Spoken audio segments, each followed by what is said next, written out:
Well, good afternoon, ladies and gentlemen. First of all, I would like to thank Lucas, the IGF group, for such nice organization of the conference, for the big effort to bring everybody together. Thanks to Professor John Yates, Professor Neil James for the invite to be here. And well, we will start, we will give a talk about these two short crack arrest models. The idea and the goal of the presentation is basically to propose a stress intensity factor point-based model, which is a reinterpretation of a model developed by me and Dave Lowell in 1999.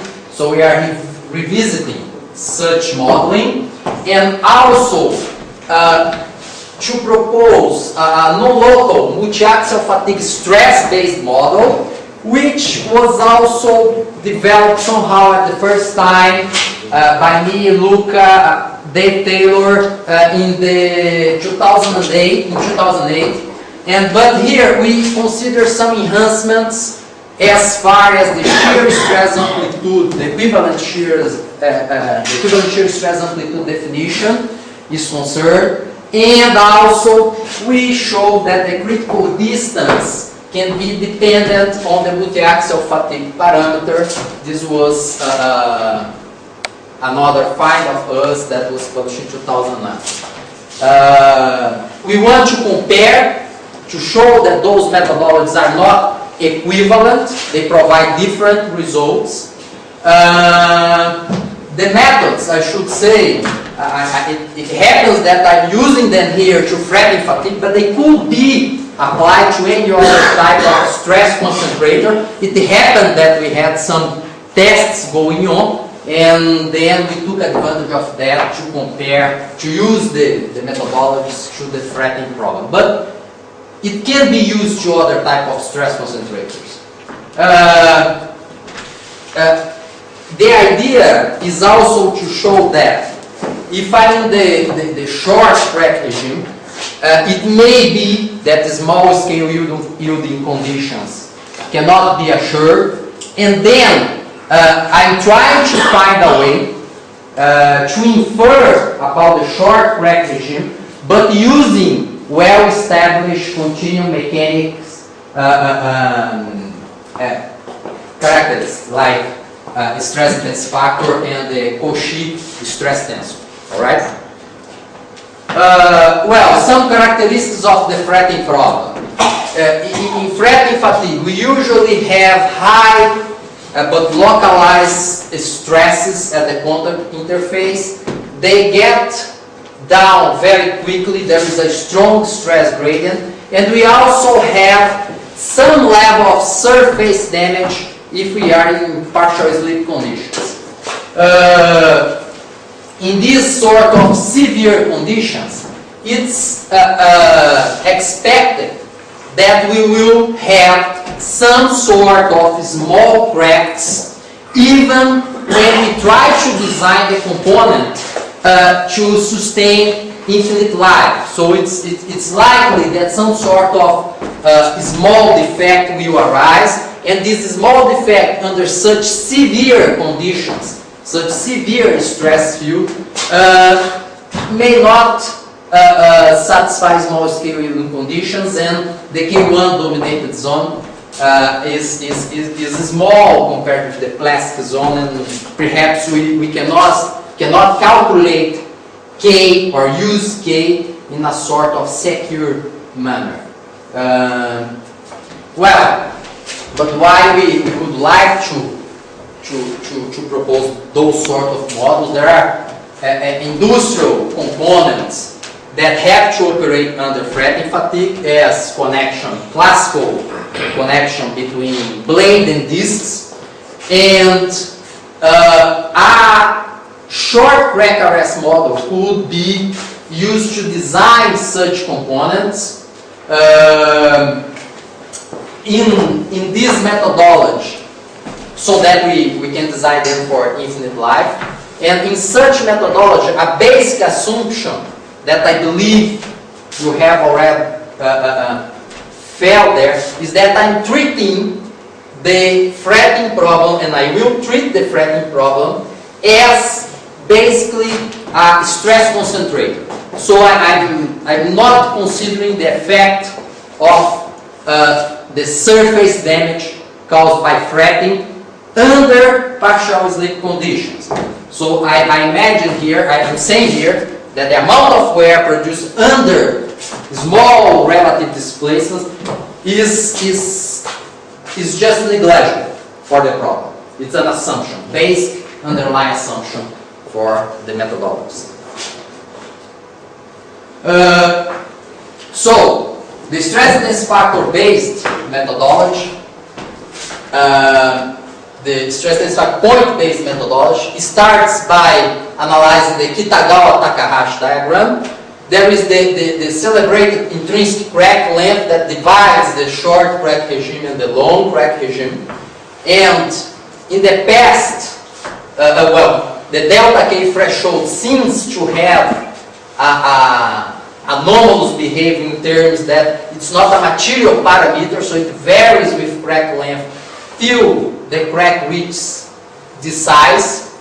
And in the past, we tried to model this zone and to calculate the stress intensity factor and see when it crossed the threshold line so that crack arrest would happen, would occur. But I was always feeling a little bit insecure about that because we were never sure that that small scale yielding conditions would hold in such zones. So what we are proposing now is that you do not need to investigate, to compute the stress intensity factor below such intrinsic crack length. So you only calculate it assuming a crack size B0, and if delta K for such crack length is smaller than the threshold value, crack arrest will occur. I don't know the size of the arrested crack, but I know that it will stop within the short crack region. I don't know either the number of cycles, and I cannot tell by this methodology that will take for the crack to stop propagating. But I can tell that the component will be safe, and perhaps it may or may not contain arrested non-detectable crack. So that's the idea about this methodology. I also assume that by the time the crack has its length, it will be mode 1 dominated, all right? And also, for sure, there is a geometrical factor here that we have approximated, and we are considered that is equal to 1. But from this size onwards, at this size, at the specific size, I feel more comfortable about using the concept of delta K, of the stress intensity factor. So in this point, delta K threshold is a stable value, and I feel that perhaps we have small scale yielding conditions being available. Well, another alternative to estimate short crack arrest would be to compute the Cauchy time varying stress tensor at the center of a process zone here in the sense proposed by Taylor in terms of theory of critical distance.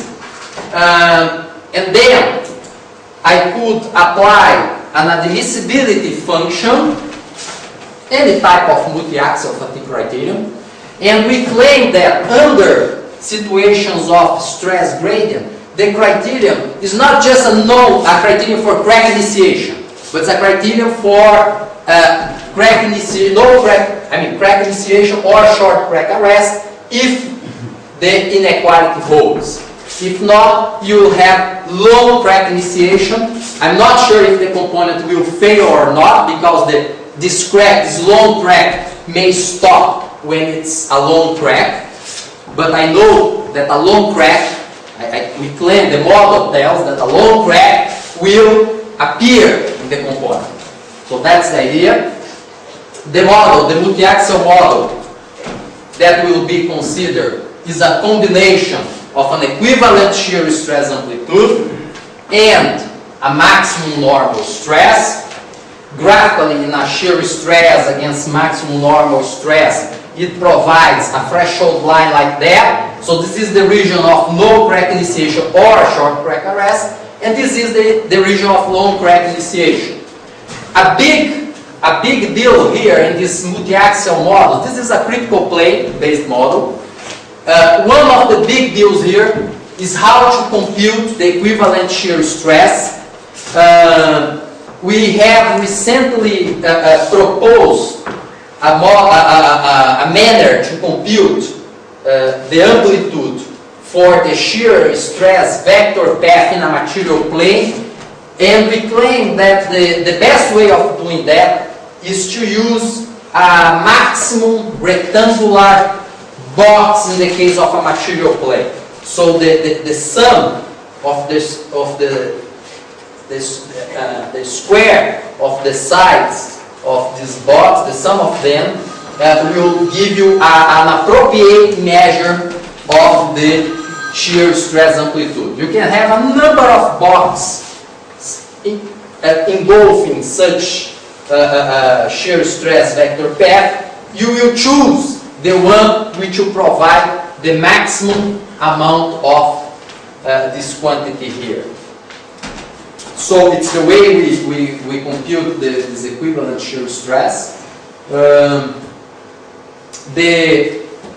These kappa and lambda parameters are material dependent, and they can be computed, for instance, using two bending tests under different R ratios, or a fully reversed bend and fully reversed torsion test.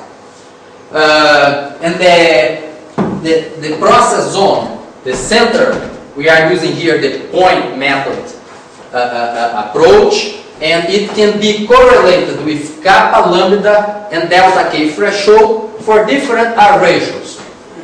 In terms of this multiaxial model, it will give exactly the same result as Professor Taylor showed to us today. It's basically half, in this case here. My L is half of Taylor's L and half of the intrinsic crack length. But it can be computed like that. And for other types of model, for instance, stress equivalent models, it will be a little bit different from this side. For the material we'll be considering here, the kappa and lambda constants will have this value, and the center of the process volume will be at 20 microns from the crack interface, from the contact interface. Well, to validate the models, we have carried out some tests using this threading device that we mounted in an MTS machine in our labs. It's inspired in a device first developed by Dave Hughes in Oxford. Basically, we have an actuator here that will put the fatigue load in the specimen, and this flexible beam will work as a spring that will react to this bulk load, because the threading pads, which were previously pressed against the specimen by these hydraulic cylinders, will have friction in here, and then you will feel well, there will be parallel shear loads in these threading pads generated by the deflection of these beams. So the configuration in the contact interface like that, they will have a bulk load, two shear loads generated in the threading pads, and a static normal load. The schematic of the contact configuration is like that. I have a cylindrical threading pad, a specimen, dog bone tensile specimen, And the loading program, this is quite important to understand the experimental results. The tests were conducted so that I first applied a mean bulk load, which sometimes was tensile in the specimen, and other times was compressive. And just after that, I clamped the pads, and then after I clamp the pads, I start applying a cyclic bulk load that would produce a cyclic shear load. 3 series of tests were carried out. If we look the way the tests were carried out in a tau versus sigma, equivalent shear stress against maximum normal stress diagram, they will look like that. Within a same series, for instance this one, I have tests with different mean normal stresses, but with the same equivalent shear stress for all of them. The material used was an aluminum 7050. Fatigue failure was defined as complete fracture. And we stopped the tests if the specimen did not break by 10 to the 7 cycles. So this is the run-out condition. Then the results, now using modeling against experimental data. So let's start by the series 1 test, so first series of tests. In each series we have around 10 tests, 2 free for each different mean load considered. And we can see in here, this is a graph of the normalized delta K threshold, normalized with respect to the, this is the delta K, mode 1 delta K, normalized with respect to delta K threshold, against crack length, normalized with the intrinsic crack length. Although I show the complete curves here, I need to evaluate the stress intensity factor just at this position. Each one of these curves corresponds to a test with a different mean stress. And as I can see, in those two tests, we expect to have some short arrested cracks. And for the others, the crack will evolve. It may stop later, but the design criteria that we want here is that short cracks, non-detectable short cracks, are acceptable. Long cracks are not. So I don't want to know if they will arrest later or not. So I'm not concerned about this position here from the intrinsic crack length onwards. So those two tests are expected to survive, and as we try to plot this in what I call a fretting fatigue threshold diagram, where I have the shear stress, the amplitude of the shear loading against the maximum bulk stress. This red line will give me the threshold line dividing the safe and unsafe loading combinations in this specific fretting configuration. And I can see that, yes, those two tests, the circles, represent the tests that run out. So those two tests run out and the others broke. But when we cut this specimen that survived and observed it under the microscope, we could see that there were cracks. Perhaps you cannot see the length here, but it's 150, about 150 micron length, the size of such crack. Inclination around 20, 40, multiple initiated cracks we can see in the specimens. And although it survived, these cracks are not inside the process volume, what we would expect from the theory, from the model. If you now go and see and apply the alternative approach considering the non-local multiaxial stress-based, you will see this sort of thing. These are the data in the tau A against maximum normal stress diagram, And you can see that the criterion expects that long cracks will initiate for all tests, for all of them. So somehow it's correct, because all those tests failed. In this one, we could see really that there were cracks longer than the process area. But it's somehow strange, because as I go in that direction, I start putting compressive stresses, and you may see compressed mean stresses, and you may see that the criteria will hardly, there should be a moment where these compressive stresses should be enough to stop this crack within the process wall. And it doesn't seem that the criterion can capture that at any stage. So perhaps, it's something that I will propose later, we can think about different combinations between normal and shear load. Should it be additive, the combination of the shear stress with the normal stress in the multiaxial model? Could it be a multiplicative combination, or should we limit the area of application of the model in some case? So those are questions that need to be answered later. If we go for series 2, in series 2, we did not run too many different mean bulk loads applied to the specimen, just 3 levels. In each level, 2 free tests. And let's start by the predictions of the stress intensity factor point-based model. It predicts wrongly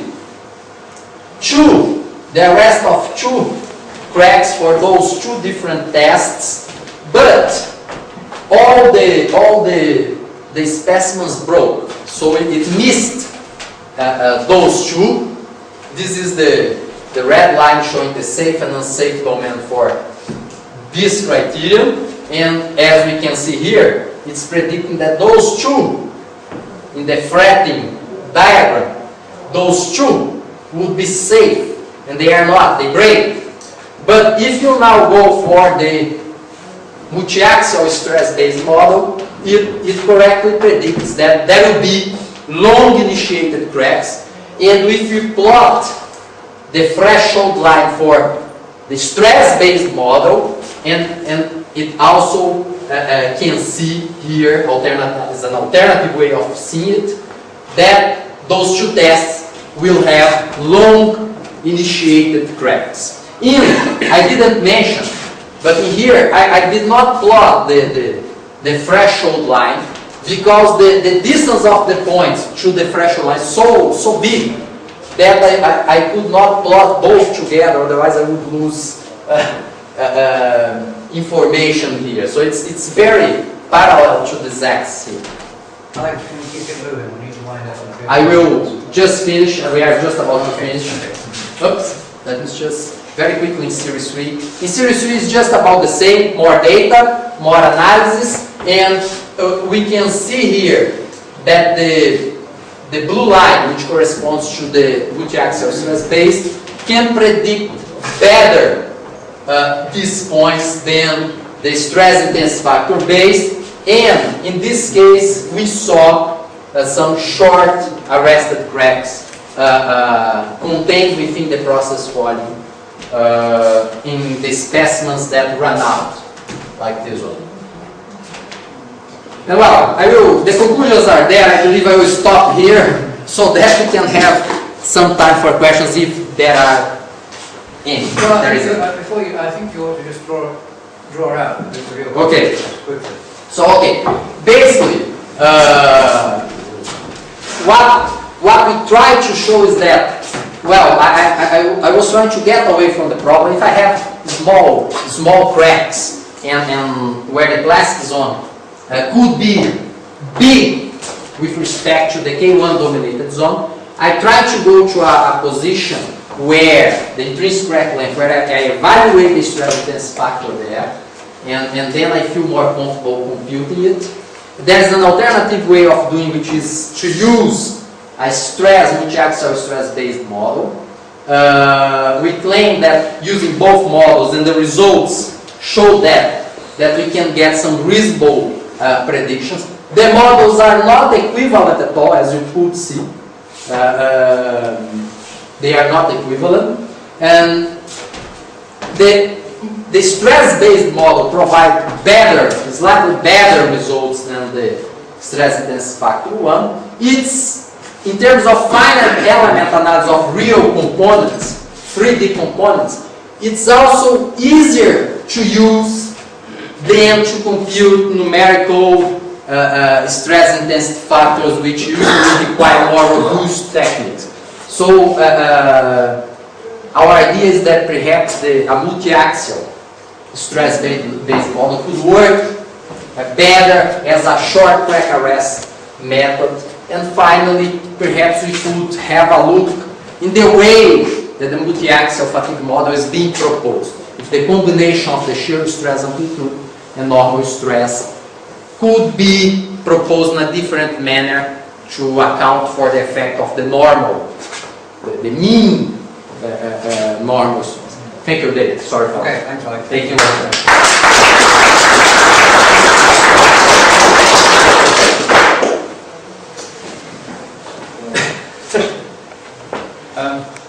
Before his former supervisor starts making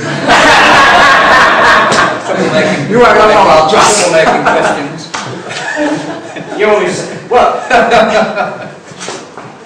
I'm conscious that a lot of people are flying home tomorrow or on Thursday, and I suppose I should point out to start with that actually Rolls-Royce assessed the safety of fan blade root fixings by using the short crack arrest approach. So whether you're convinced or not about the validity of that.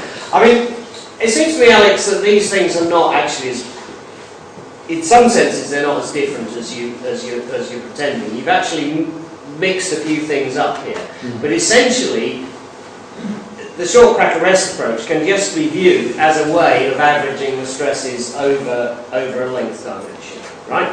So actually, the main difference is whether you take a multi-axial approach or essentially a mode 1 approach, and I think I would say that actually over the kind of distances that you're interested in, the stresses actually are largely uniaxial, and so probably the sophistication of a multi-axial approach isn't necessary. I'm just commenting on your results.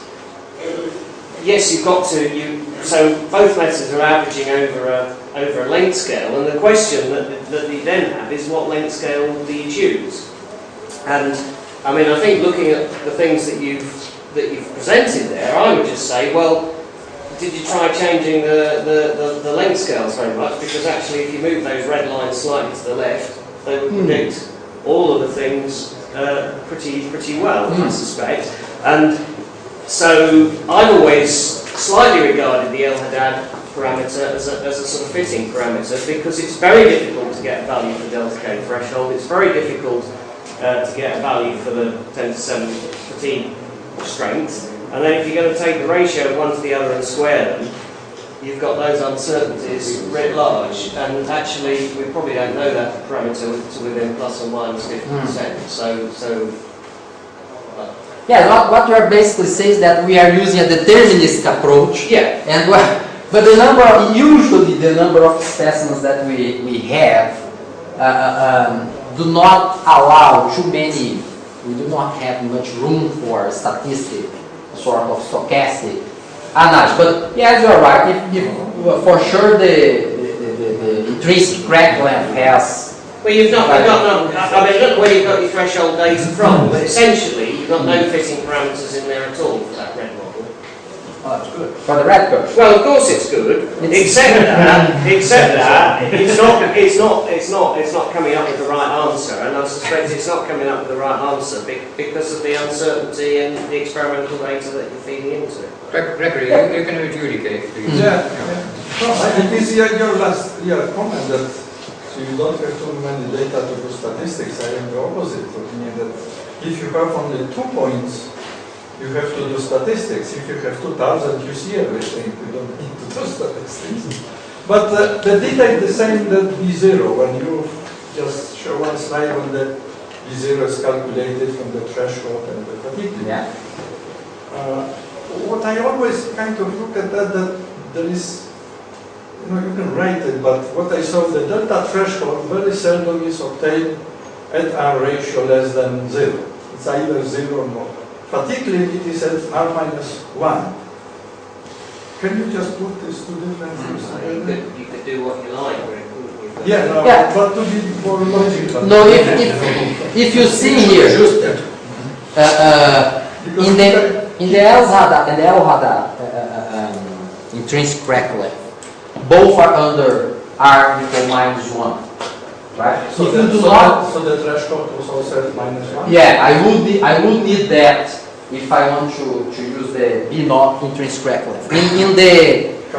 If I want to use here Exactly. the center of the process volume, then I have a modeling to estimate, because yes, you're right, it's difficult to get the threshold from fully reversed tests. It's difficult to find data for that. The tests are usually difficult to run. And we have, well, alternatives to estimate it based on tests under different R ratio. All right? I don't know if... Okay, so Sylvia, you want to make a remark? Yeah, there is a paper from Endo that makes Kitagawa-Takahashi diagrams in biaxial conditions. And then you find that this length critical length P0 is varying according to your biaxial state. So it's not a material property, not entirely a material property. You need to consider the multiaxial loading condition. And in your case, of course... Yeah. For sure it's approximate. I think there is a paper by Luca and Taylor where they showed as well that under different loading conditions, the variation, correct me if I'm wrong, Dave, please, but I think the variation was not that big when you moved from one loading condition to the other. It was about 25% or something. The variation, the B naught, in the center of the process. So it changed. Quite big. It changed, for sure. It's an approximation. I'm not trying to say here that I can give the correct, but as David said, delta K threshold varies, the fatigue limit varies. Many times they are not provided with error bars, just as deterministic values. And well, it's an approximation to make the problem amenable to analysis. Of course, the geometrical factor is not one always. That I have assumed here. So of course there are approximations, as there are in many of our modeling to try to make the problem amenable to analysis. Yes, there are approximations, there will be errors, and perhaps when we start getting more data, and we can try to show and try different intervals for instance, the intrinsic crack length and so on. But yeah, there are approximations. I'm not saying that there is not. All right, shall we draw this one to a conclusion then? And thanks very much, Ali.